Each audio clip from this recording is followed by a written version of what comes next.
ছিল বান্দরবনে আমাদের সেকেন্ড ডে। আর সেদিন আমরা তং রিসোর্ট থেকে চেক আউট করে থানচির উদ্দেশ্যে যাব এবং থানচিতে একটা রাত স্টে করব শুধু কেবল সাঙ্গু নদীতে নৌকা দিয়ে ঝর্ণার ডেস্টিনেশনগুলো ঘুরে দেখার জন্য। তো সকাল সকাল ঘুম থেকে উঠে পাহাড়ের এই সতেজতা দেখে মনটা একদমই ভালো হয়ে যায়। আর পাহাড়ের গায়ে মেঘ একদম সকালবেলা বিছিয়ে থাকে, বিশেষ করে বান্দরবনে। আর সাঙ্গু নদীর সৌন্দর্য তো আছেই, এই সৌন্দর্য উপভোগ করতে করতে তং রিসোর্টের আমাদের যেই কমপ্লিমেন্টারি ব্রেকফাস্ট ছিল সেটা রেডি হয়ে যায় এবং দেখেন ওরা কতটা সুন্দর করে যত্ন সহকারে আমাদেরকে খাবারটা সাজায় দিয়েছে। পাহাড়ি ফল, সবজি, রুটি, ডিম আমাদের জন্য ছিল মোর দেন এনাফ। আর ওদের ডেকোরেশনে আর আতিথেয়তায় আমরা একেবারেই আমরা আর দেরি করি না, দ্রুত চেক আউট করে থানচির উদ্দেশ্যে রওনা হই। ওয়াই জংশনের পাশে মানে যেখান দিয়ে হচ্ছে রুমার দিকে যায়, ওখানে আদ্রক নামে একটা রেস্টুরেন্ট আছে যেখানে হচ্ছে সবাই খিচুড়ি খায়, বাট আমরা একদমই ফুল ছিলাম, এই জন্য খুবই স্ট্রং, খুবই মজার একটা কফি খাই। আর এদিকে দেখছিলাম যে আকাশ মেঘলা হয়ে আছে, সো আমরা ওখানেও আর বেশি দেরি করি না, আমাদের ডেস্টিনেশনের উদ্দেশ্যে রওনা হয়ে যাই। আর এই যে ওয়াই জংশন থেকে শুরু করে আপনি থানচি পর্যন্ত যে যাবেন, এইটুকু রাস্তায় আপনি বান্দরবানের যে কি অদ্ভুত সৌন্দর্য দেখবেন, আপনি কখনোই এটাকে আসলে ভুলতে পারবেন না। একটু পরপরই পাহাড় বিভিন্ন রূপে আপনাদের কাছে ধরা দিবে। ধরেন আপনি এখন দেখতেছেন রোদ, একটু সামনে গেলেন দেখবেন যে একদমই মেঘলা হয়ে আছে, সাদা মেঘ, কালো মেঘের ঘন ঘটা পুরো আকাশ জুড়ে, পাহাড়ের গায়ে মেঘের আলিঙ্গন। এরপর আমরা বলিপাড়া চেকপোস্টের ওখানে যাই, ওখানে আসলে কিছু রেস্ট্রিকশন আছে, ওখানে সব জায়গায় ক্যামেরা অ্যালাউ না, ওখানে হচ্ছে কিছু ফর্মালিটি শেষ করে দেন আমরা হচ্ছে আবার থানচির উদ্দেশ্যে রওনা হই।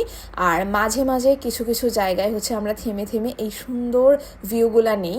দূরে একদম দানবাকৃতির পাহাড়গুলা দেখা যাচ্ছিল। আর এই যে দেখেন কিছুক্ষণ পরপরই পাহাড়ের মধ্যে মেঘ একদম লেপ্টে ছিল, অসম্ভব সুন্দর ছিল আসলে সেদিনের ওয়েদার। শুধু সেদিন না, আপনি যেই ওয়েদারে বা যেই টাইমেই আসলে বান্দরবন যাবেন, বান্দরবন কখনোই আপনাকে নিরাশ করবে না, আমি এইটুকু গ্যারান্টি দিতে পারি।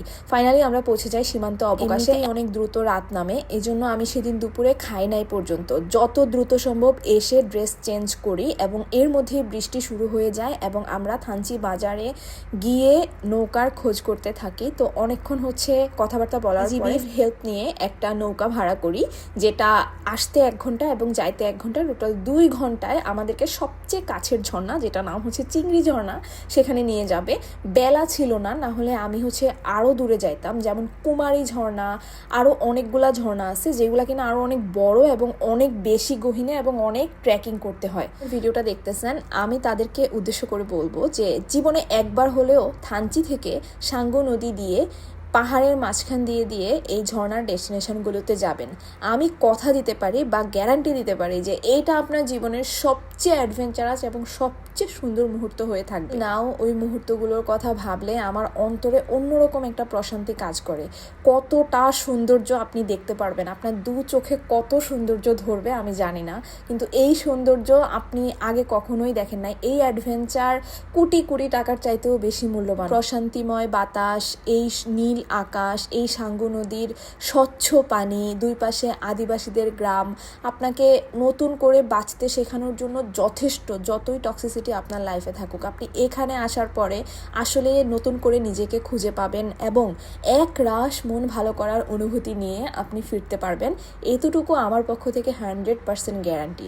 তো আমরা হচ্ছে যাচ্ছিলাম, 1-1.5 ঘন্টার মতো লাগছে যাওয়া আসা মিলায়ে, একটুখানি ট্রেকিংও করতে হয়েছে, কিন্তু যেই স্মৃতি নিয়ে আমি ফিরে আসছি এইটা আমার স্মৃতিতে সারা জীবন থেকে যাবে। বলে যে আমাদের বাংলাদেশে নাকি দেখার মতো তেমন কিছুই নাই, আমি তাদেরকে বলবো যে আপনি আসলে বাংলাদেশের আসল সৌন্দর্য দেখেন। যখন যাচ্ছিলাম আমার শুধু একটা কথাই মনে হচ্ছিল যে কোটি কোটি টাকা আমার ব্যাংকে পড়ে থেকে কি লাভ হবে যদি এই সৌন্দর্যগুলো 2 চোখ দিয়ে আমি উপলব্ধি করতে না পারি। চিন্তা করে রেখেছি যে নেক্সট যদি আমি কখনো আবার বান্দরবন যাই, তাহলে আমি শুধু থানচির জন্য একটা পুরো দিন রাখবো।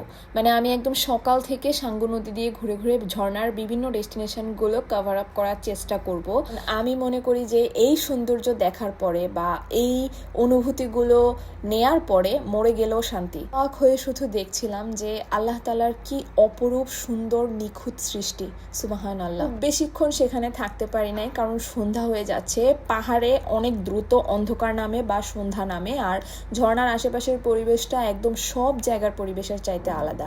ফিরে আসার সময় মনটা একদমই ভালো ছিল, মনে হচ্ছিল অনেক বেশি রিফ্রেশমেন্ট, অনেক বেশি বেঁচে থাকার অনুপ্রেরণা নিয়ে ফিরে আসছি। আমার ভেতরে জমে থাকা শহুরে যত ক্লান্তি সব আমি ওখানে রেখে আসছি। মনে হচ্ছে যে সাঙ্গু নদীর স্বচ্ছ পানি আর ঝর্ণার এই নিষ্পাপ পবিত্র পানিতে আমার ভেতরে থাকা সমস্ত টক্সিসিটিগুলা ধুয়ে মুছে একদম একাকার হয়ে গেছে। মনে মনে প্রতিজ্ঞা করে ফেলি সময় সুযোগ হলেই আবার সেখানে যাব, আবার এই অপূর্ব সৌন্দর্য দেখে নিজের চোখ দুটোকে একটু জুড়িয়ে আনতে। ফিরতে অলমোস্ট সন্ধ্যা হয়ে যায়, আর সেদিন আর আমাদের করার মতো তেমন কিছুই ছিল না।